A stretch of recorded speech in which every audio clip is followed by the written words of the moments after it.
Carmina's POV. Pagkatapos kong gawin ang evening routine ko, nagtatalo pang isipan ko kung lalabas pa ba ako ng banyo. Kung pwede nga lang sana na dito na ako matulog sa loob ng banyo, ginawa ko na sana, wag lang makasama sa isang kama si Peter. Duda na rin kasi ako sa sarili ko. Alam kong kaunting kalabit lang nito, bibigay na rin ang katawan ko at iniiwasan kong mangyari yon. Hindi pa ako ready na tuluyang magpakabaliw kay Peter. Pagkabukas ko ng pintuan, dahan-dahan pa akong sumilip para masiguro ko ano ba ang ginagawa nito. Nakahinga ako na maluwag na mapansin ko, tayong lampshade na lang ang nakabukas at nakahiga na siya sa pwesto niya at mukhang tulog na. Dali-dali akong lumabas ng banyo at sinipat ito ng tingin. Mukhang nahihimbing na siya kaya naman, dahan-dahan ako naiga sa pwesto ko at agad na nagtalokbong ng kumot. Tama nga ang kanina ko pang pinag-aalala. Hindi ako madalaw-dalaw ng antok. Kahit na nakahiga pa ako dito sa kama, pinapakiramdaman ko pa rin si Peter. Nakakaramdam lang ako ng kapanatagan ng kalooban nang marinig ko ang mahina nitong paghilig. Ibig sabihin, nahihimbing na siya sa pagtulog niya. Na siyang kabaliktaran naman ang nangyayari sa akin ngayon. Hi, Carmina. Ano ba yan? Matulog ka na. May pasok ka pa sa school bukas eh. Mahina ako pang sambit para na makumbinsi ko ang sarili ko na matulog na. Hindi pwedeng madamag akong dilat. Tiyak na mangingitim na naman ang ilalim ng aking mga mata dahil sa puyat. Kung san-san na ako dinala ang imagination ko, hanggang sa hindi ko na malayan pa, nakatulog na pala ako. Nagising na lang pala ako kinaumagahan isang mainit na hangin ang dumadampi sa aking pisngi. Noong una ayoko pa sanang pansinin yon, pero na maalala ko may pasok pala ako sa school, kagad kong naidilat ang aking mga mata at nagulat pa ako dahil mukha ni Peter ang kagad sa malubong sa akin. Good morning! Kaagad na anas nito nung mapansin niya na nakatitig na rin ako sa kanya. Mukhang nauna tong nagising sa akin base na rin sa kanyang itsura ngayon. Diyos ko, bakit pa napakapogi ng taong to? Kahit kagigising niya lang, di man lang nabawasan ng taglay niyang karisma? Tulala pa ako napatitig dito hanggang sa sumagi sa isipan ko. Nakatabi ko pala siyang natulog kagabi dito sa kama. Sinundan niya ako dito sa manson para magpaliwanag sa akin na hindi niya raw nabuntis si Kyla. Pero teka, bakit magkadikit na kami ngayon? Tsaka tama ba to? Bakit nakayapos na siya sa akin? Halos magkaamuyan na nga kami ng hininga eh. Ang huli kong natatandaan may una na akong iniharang sa pagitan naming dalawa. Bakit nakayakap na siya sa akin ngayon? Halos magdikit na ang aming mga mukha. Sa isipin yon, di ko maiwasang maitulak si Peter palayo sa akin. Di marahil ito inaasahan ang aking gagawin, kaya naman dire-diretso tong nahulog sa kama. Bastos, hindi ba't sinabi ko sa'yo na bawal kang lumagpas sa boundary? Halos pasigaw kong wika sa kanya. Carmina, ano ba? Balak mo ba akong pilayan? Angal naman ito habang nakaupo sa sahig. Di naman ako makatayo ng diretsyo dito dahil wala tong suot na damit pang itaas. Kitang-kita ko tuloy ang yaman nitong dibdib, pati na rin ang kanyang abs. Mukhang maalaga ka talaga sa katawan, itong si Manny. No wonder kung bakit nag-umapaw ang kanyang sex appeal. Bakit pa kasi hindi ka sumusunod sa usapan natin? Hindi ba't sinabi ko sa'yo na bawal kang lumagpas? Bakit mo ginawa yun? Minamanyak mo ba ako? Galit kong muling wika. Di ko tuloy maisip kung paano ako nakatulog ng mahimbing habang nasa bisig niya. Hanggang ngayon ramdam pa rin ng katawan ko ang init ng kanyang katawan. Bakit akong sisisihin mo? Ikaw kaya ang lumagpas sa boundary. Sagot naman ito kaya naman hindi ko mapigilang ilibot ang tingin sa paligid. Kagad na nanlaki ang aking mga mata na mapansin kong nandito nga ako sa pwesto ni Peter. Kung ganoon ako tong hindi sumusunod sa usapan, ako tong malikot matulog at napunta sa pwesto niya. Parang gusto kong lumubog sa aking kinaupuan dahil sa nararamdamang pagkapahiya. Ang lakas ng loob ko na itulak siya sa kama, gayong ako naman na may kasalanan. Sorry, mahina akong bigkas sabay iwas ang tingin dito. Isang malakas sa buntong hininga naman ang narinig ko sa kanya bago to dumaing ng malakas sa para nasasaktan. Ouch! Ang sakit ng likod ko. Napuruhan yata ako. Sambit pa nito na kagad na nagpababa sa akin sa kama. Kagad ko tong tinalohan at di ko maiwasang makaramdam ng takot na mapansin kong nakahawak to sa kanyang likod at parang may inindang sakit ang kanyang mukha. Naku, sorry talaga hindi ko sinasadya. Sagot ko naman at di ko alam kung saan to hahawakan. Shucks! Wala siyang kahit ibang saplot sa katawan, maliban lang sa kanyang boxer shorts. Parang gustong manginig ang aking laman, nalapa ko ang tingin sa gitnang bahagi ng kanyang katawan, partikular na sa bahagi na tatakpan lamang ng karampot na tela. Bumubukol yun at mukhang galit na galit ang kanyang anaconda. Tulungan mo ako, Carmina. Pakiramdam ko, nabaliin ako dahil sa pagkaraglag ko sa kama. Wika pa nito sa akin. Napanunok pa ako na makailang ulit bago to hinawakan. Ha? Naku, sorry talaga, sandali. Tatawag ako ng tulong. Kailangan mo madala sa ospital? Taranta ko namang sagot sa kanya. No, I mean, tulungan mo muna ako makaupo sa kama. Gusto ko i-relax muna ang likod ko bago tayo humingi ng tulong. Na-dislocate yata ang buto ko at di ako makakilos ng maayos. Nagpapaawa pa ang sagot nito. Naiilang mang may dikit ko ang katawan ko. Sa hubad niyang katawan, wala ko nagawa kundi hayaan tong isampay niya ang kanyang braso sa balikat ko para tulungan tong makatayo. Kasalanan ko rin naman to. Kaya kahit sobrang bigat nito, wala akong choice kundi magtiis hanggang sa makaupo to sa kama. Pasensya na talaga. Heist, bakit ba ang lampa mo? Hindi ka man lang kumapit sa kama para di ka mahulog. Paninisik ko pa sa kanya. Alam ko naman na kasalanan ko ang lahat pero gusto ko pa rin ibangon ang pride ko. Ako na nga tong lumabas na kahiyahiya at nasaktan ko pa siya, so kasalanan ko pa rin? Simpleng sorry mula sa'yo, masaya na ako. Angal na to. Kagad naman ako natameme at nakaramdam ng guilt. Dito ka lang. Hihingi lang ako ng tulong para madala ka sa ospital. Sagot ko naman sa kanya at iiwan ko na ito, pero mabilis na ako nahawakan sa braso. Dito ka lang. Huwag mo akong iiwan. Wika pa nito sa akin. Di naman ako nakasagot. Hindi ko kailangan ng doktor. I-massage mo ang likod ko at baka naipit lang ang ugat at gagaling din naman kaagad. Wika pa nito.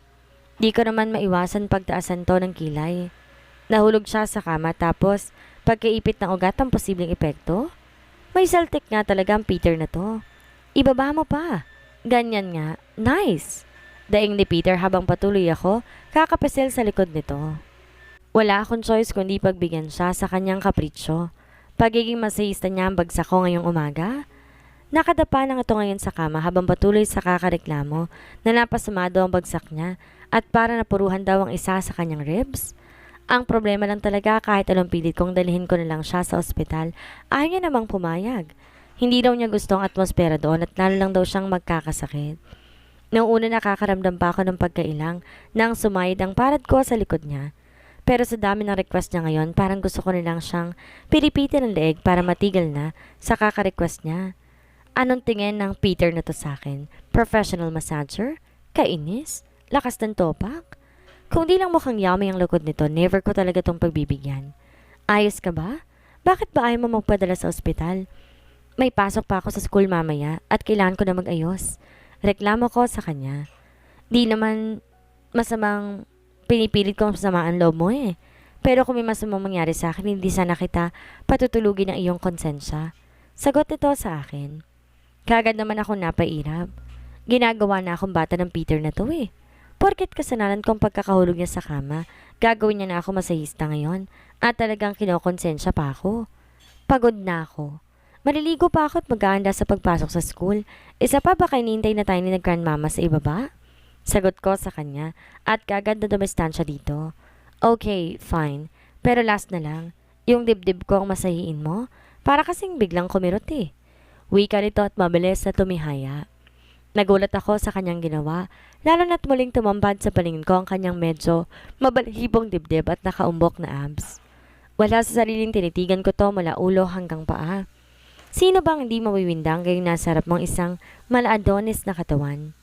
Nakahubad at tayong boxer shorts lamang kanyang suot habang may bumubukol sa harap nito na tayong kakarampot na tela lang ang takip noon.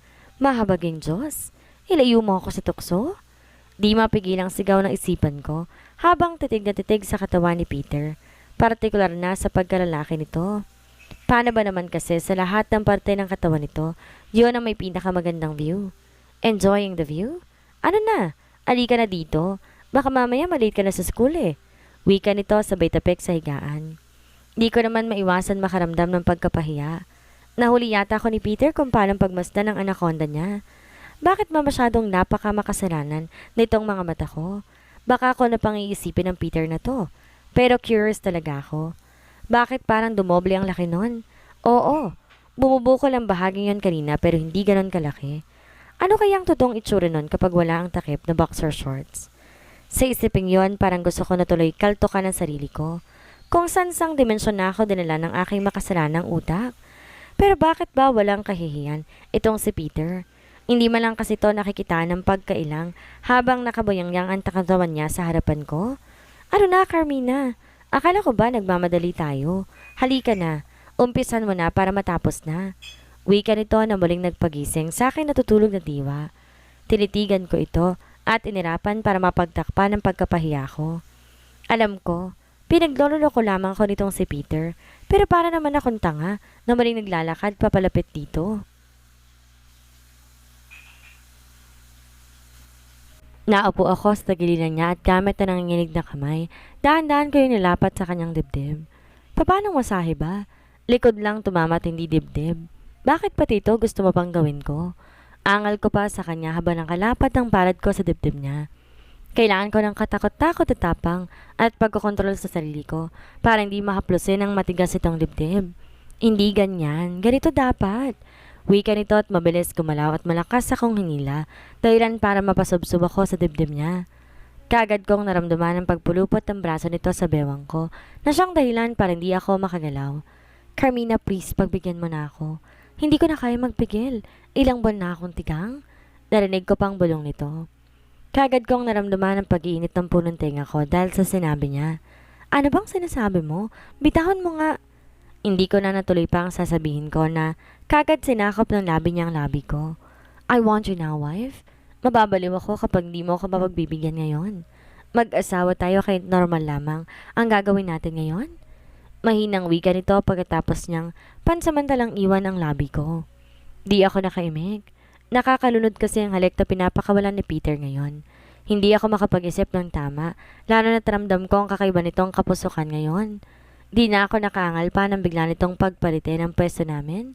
Nasa itaas ko na siya ngayon, habang ako naman nasa ilalim niya. Patuloy to sa pagbibigay ng mapusok na halik sa aking labi. Gustuhin ko mang tutulan ang ginagawa niya ngayon sa akin. Di ko naman malaman kung paano gagawin. Unti-unting nauubos na kasi ang depensa ko. Nang maramdaman ko ang paglisan nito sa labi ko, kagad ako nagsalita. Teka lang, hi! Hindi ko na natuloy pa ang sasabihin ko nang muli nitong balikan ang labi ko at muling binigyan ng mapusok na halik. Lalo tuloy akong nadala sa darang ng init ng katawan. Di na ako nakapalagpa kasabay ng pagpikit ng aking mga mata. Tama ito. Wala nang dahilan pa para tumutol. Mag-asawa kami at normal lamang na gawin namin to. Sino ba naman ang hindi madadala sa mga halik at taplos itong si Peter? Ang tamis ng labi nito at ang bango ng hininga. Hindi ko mapigilang ungol habang patuloy na nakipaghalikan kay Peter. Baliw na ako sa mga nangyayari sa amin at excited na ang katawan ko sa mga sumusunod na pang magaganap. Naging mapusok ang mga sumunod na sandali sa aming dalawa. Biglang nawala sa isipan ko ang tungkol sa pagpasok ko sa school. Oh God, Carmina? Bulong pa nito habang isa-isang tinatanggal ang botones sa aking blouse. Hindi na ako umimik pa habang seryoso nakatitig lamang sa kanyang mukha. Lalo naging kaakit-akit sa mga mata ko ang itsura ni Peter. Oo na, sige na. Ready na akong ipagkalob sa kanya ang pagkababae ko. Bahala na. Wala ako ibang ginawa kundi pumikit at umungol habang abala naman si Peter sa pagsamba sa katawan ko. Shit! Ganito pala ang pakiramdam. Ang sarap. Di ko mapigilang sigaw sa aking isipan. Di na ako nakatiis pa. Kusa ako nang hinawakan ng buhok ni Peter na ngayon, parang gutom na sanggol. Ilang minuto na siyang namalagi doon at halos mapugto na ang aking hininga dahil sa kakaibang sensasyon kong nararamdaman. Lalong nawindang isipan ko, lalo nakaramdam ng matinding excitement. Don't worry, gagawin ko ang lahat para hindi ko makalimutan ang gabing to. Grabe, hingal na hingal ako. Para ko nag-jogging ng 3 oras dahil sa lakas ng tibok ng puso ko. Pinunasan ko pa gamit ng palad ko ang pawis na nasa noo ko. Nagulat pa ako na maling dumagan sa akin si Peter. Sa pagkakataong to may nakaguhit na masayang ngiti sa labi nito habang natitig na titig sa akin ang mga mata. I love you, Carmina. Hindi mo lang alam kung gaano ako ka-excited na maangkin ka. Wika nito sabay ng pagdiin ng pang-ibabang bahagi ng kanyang katawan sa katawan ko. Hindi ko maiwasang mapapikit ng maramdaman ko ang matigas na bagay na tumutusok sa aking tiyan. ang anaconda ni Peter at kahit na hindi ko pa nakikita yon, alam ko galit na galit iyon. Oo, excited ako na kinakabahan sa mga susunod na mangyayari sa aming dalawa. Ano kaya ang pakiramdam kapag tuloy na magiging isa ang katawan namin? Masakit sa una, pero dadahan-dahanin ko lamang. Malambing na bulong pa nito sa akin. Dahan-dahan naman akong tumango. Ready na ako ipagkaloob ng buo ang sarili ko sa kanya. Tuluyan ko na ang pinanindigan ng pagiging Mrs. Carmina Velasco Jordan. Hindi ako papayag na pagkatapos ito may iba pang babae na makikisawsaw sa pagitan naming dalawa. Ilang ulos pa ang ginawa nito bago to pabagsak na nahiga sa tabi ko. Parehong habol namin ang aming hininga. Pakiramdam ko bigla ako nawalan ng lakas at hindi man lamang makakilos. Kung di pa ako kinumutan ni Peter, baka hahayaan ko na lamang ang sarili ko na nakaboyang-yang ang hubad na katawan sa kama. Ilang sandaling katahimikan ang namagitan sa aming dalawa. Walang ni isa man sa amin ang gusto magsalita. Ayoko rin magsalita. Pagkatapos ay ilang sandali biglang dagsa ng realisasyon sa aking utak. Wala na. Naipagkalob ko ng pagiging berhen sa kanya. Di na may babalik pa ang nangyari sa aming dalawa. Sa isipin yon, di ko mapigilan ang muling pagtulo ng luha sa aking mga mata. Bigla ako nakaramdam ng takot. Paano kung isang laro lang palang lahat kay Peter? Gaano ba siya kaseryoso sa akin? Hey, are you okay? Bakit ka umiiyak? Masakit pa rin ba? Natigil ako sa malalim na pag-iisip nang marinig ko na mahina ng boses itong anas. Patunghay itong tumitig sa akin habang bukas ang pag-aalala sa kanyang mga mata. Wala sa sariling napunasan ko ang luha sa aking mga mata. Ano bang nangyayari sa akin? Bakit pa napaka-emosyonal ko? Wala naman dapat ipag-alala dahil mag-asawa naman kami. Normal lang ang nangyayari sa aming dalawa. Ngayong may nangyari na sa ating dalawa, may permit na ba ako para magkalbo ng mga marananding babae? Tanong ko sa kanya. Sa dinami-dami ng pwede kong sabihin sa kanya, yun pa talaga ang unang namutawi sa labi ko. Di naman nakaligtas sa pandinig ko ang mahina nitong pagtawa, kasabay ng pagpindot ng ilong ko. Kagad ko tong sinamangutan. Of course, malaya kang gawin yon. Pwede mong gawin lahat ng gusto mo. Tandaan mo, nasa likod mo ako palagi. At ako maging alalay mo tuwing may gusto kang kalbuhin. Nakangiting sagot pa nito sa akin na siyang kinataas ng aking kilay. Sure ka? Walang samaan ng loob? Tanong ko. Kagad tong tumango. Sure, pero sa isang kondisyon. Ayaw na ayaw ko ring makita na may ibang lalaking aali-aligid sa'yo. Sagot nito at mabilis akong kinintinan ng halik sa aking noo. Di ako nakaimik at seryoso ako nitong tinitigan. Kapag may napansin akong lalaking nalapit sa'yo, hindi ako magdadalawang isip basagin ang kanilang mukha. I mean it. Wika nito. Tinitigan ko to bago dahan-dahang tumango. Deal, sagot ko. Di nakaligtas sa panin ko ang kislap ng tuwa sa mata nito at mahigpit akong niyakap. Iniangat pa nitong ulo ko at pilit na pinapaunan sa kanyang braso. Hinayaan ko na lang dahil feeling ko safe na safe ako sa ganitong posisyon. Pagkatapos na mainit na sandali na nangyari sa aming dalawa, parang gusto kong bumalik sa pagtulog. Pagod na pagod ang katawan ko at wala akong ibang gustong gawin ngayong araw na to kung hindi ang magpahinga. Inayaan kong nayakap sa akin si Peter hanggang nakatulog ako. Gusto ko na rin kasing buwagin ang di maayos na samahan namin dalawa. Nandito na eh. Siguro naman magtitino ng Peter na to. Kung di ba naman sa magtitino, baka mag-aladragon na ako sa pagsagpo sa mga babae niya. Hindi siya po pwedeng magloko habang nagsasama kami. Hindi ko alam kung ilang oras ako nakatulog. Basta, nagising na lang ako, masama ang pakiramdam ko at tuyong-tuyo ang lalamunan ko. Dagdagan pa ang pananakit ng buo kong katawan.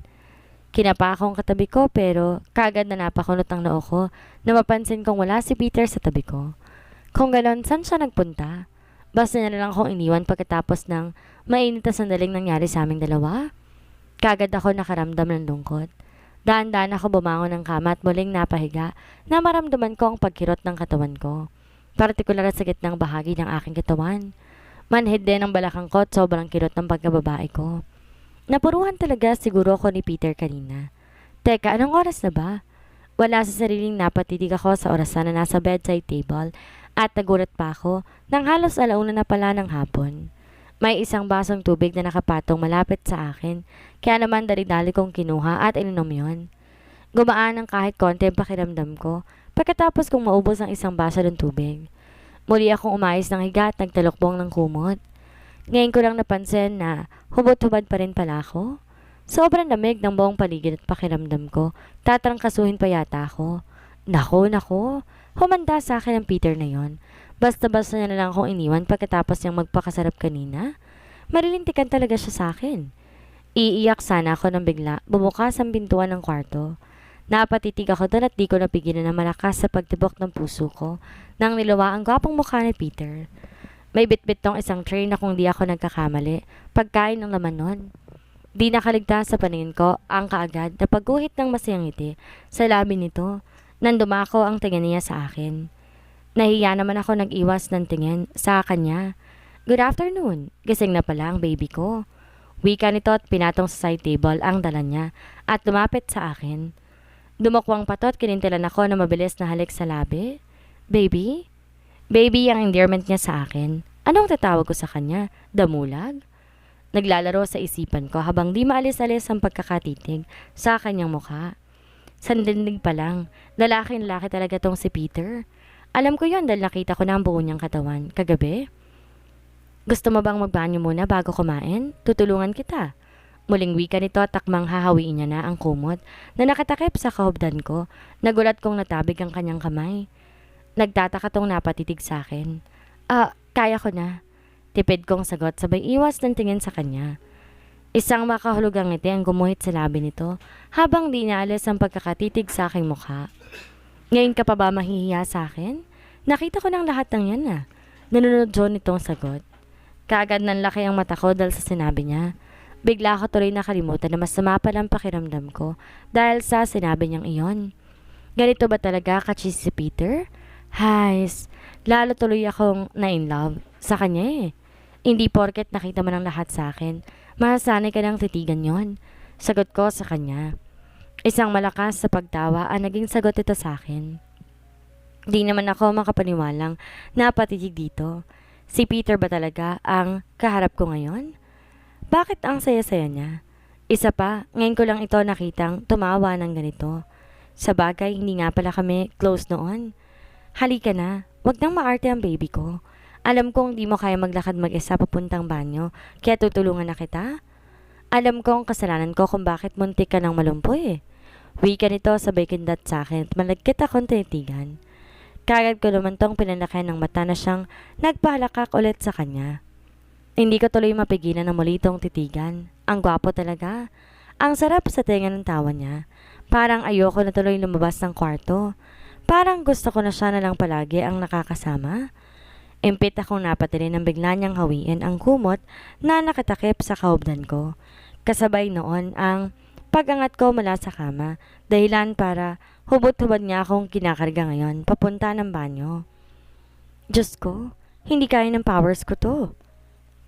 Para akong bagong panganak na sanggol na kinakarga niya ngayon na walang kahit na isang saplot sa katawan. Napansin ko ang pagigting ng panga niya habang nakatitig sa akin. You are so beautiful, baby. Ano nangyari sa ating dalawa? Kani-kanina lang. Ang hindi ko makakalimutan habang buhay? Wika pa rito sa akin. Hindi ko na nga namalayan na nakapasok na pala kami ng banyo. Titig na titig kami sa isa't isa habang nararamdaman ko ang dahan-dahan nitong pagbaba ng tingin sa akin sa bathtub na puno ng maligamgam na tubig. At mahalimuyak na sabon. Nagulat pa ako nang pagkababa niya sa akin. Kusa din niyang nilubog ang sarili sa bathtub at niyakap ako ng mahigpit.